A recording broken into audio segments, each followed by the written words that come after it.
Sekarang soal nomor 2. Pertanyaan A menjelaskan apa itu indeks harga. Baik, sesuai dengan namanya, variabel yang diamati adalah harga, yang dalam hal ini adalah harga-harga untuk bahan pangan pokok. Jadi, angka indeks harga adalah besaran yang menyatakan nilai relatif harga atau harga-harga terhadap nilainya pada waktu tertentu yang disebut sebagai waktu dasar. Nilai relatif terhadap waktu dasar tersebut dinyatakan dalam persen atau ratusan. Kita lanjutkan ke pertanyaan B. Pertanyaan B adalah demikian ini. Jadi, yang ditanyakan adalah menghitung angka indeks harga untuk setiap komoditas dengan waktu dasar 2014 serta memberi penjelasan atas hasilnya. Ini berarti akan dilakukan perbandingan relatif terhadap keadaan 2014 untuk masing-masing komoditas. Formula yang akan digunakan adalah demikian ini. Dengan IHXT adalah indeks harga komoditas X pada waktu T, HXT adalah harga komoditas X pada waktu T, dan HX0 adalah harga komoditas X pada waktu 0. Untuk beras, maka indeks harganya pada tahun 2015 adalah sebesar 106,67 ini. Untuk beras pada 2016, nilainya adalah sebesar 114,17. Dan untuk beras pada 2017, nilainya menjadi 127,50. Selanjutnya, indeks harga gula pada 2015 adalah sebesar 101,33. Untuk indeks harga gula pada 2016 adalah 106,19 dan indeks harga gula pada 2017 adalah 107,08. Sedangkan indeks harga telur untuk 2015 adalah sebesar 103,93.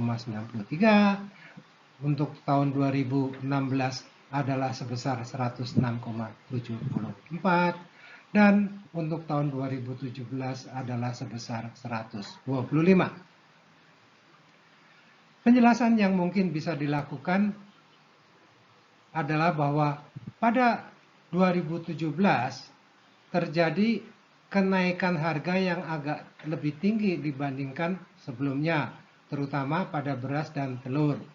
Selain itu, nampak bahwa perkembangan harga gula jauh lebih rendah dibandingkan perkembangan pada beras dan telur.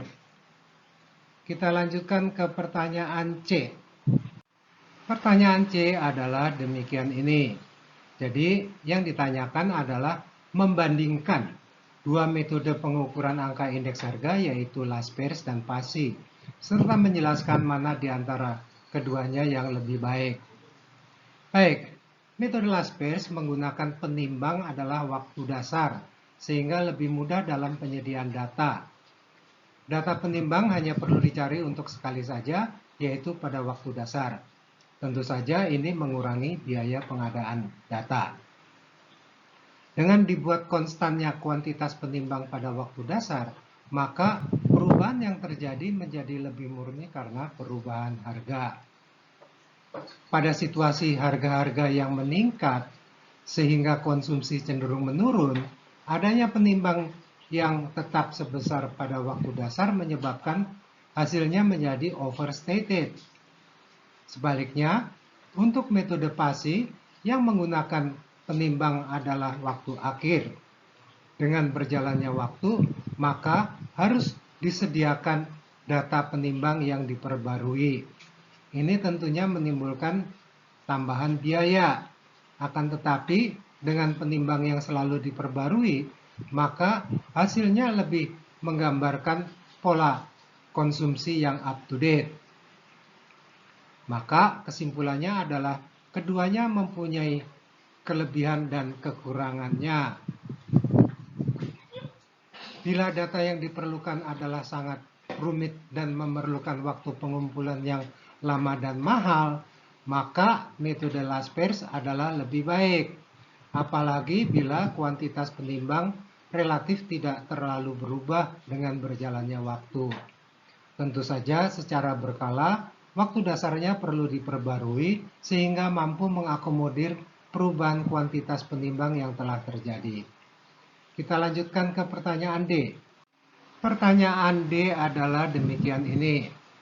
Jadi, yang ditanyakan adalah menghitung angka indeks harga untuk kelompok komoditas tersebut menggunakan metode Laspers dengan waktu dasar 2014 untuk tahun 2015, 2016, dan 2017. Ini mirip dengan pertanyaan 1A yang lalu.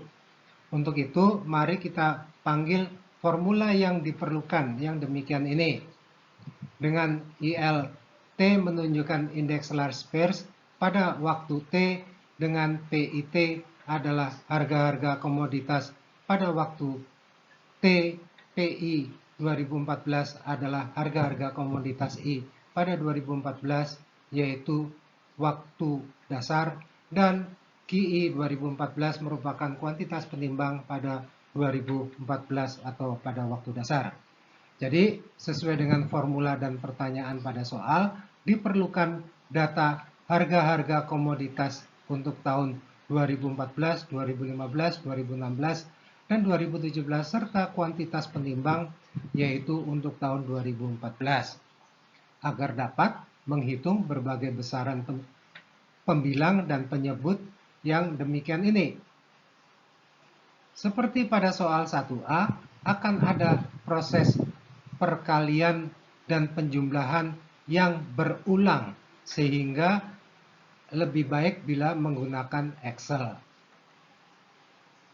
Penjumlahan hasil kali yang dihasilkan oleh Excel adalah sebagai berikut ini.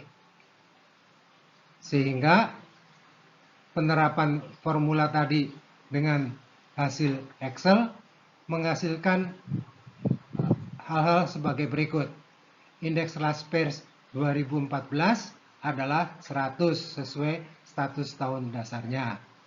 Kemudian indeks Laspers 2015 adalah 105,5. Kemudian indeks Laspers 2016 adalah 111,42. Indeks Laspers 2017 adalah 122,09.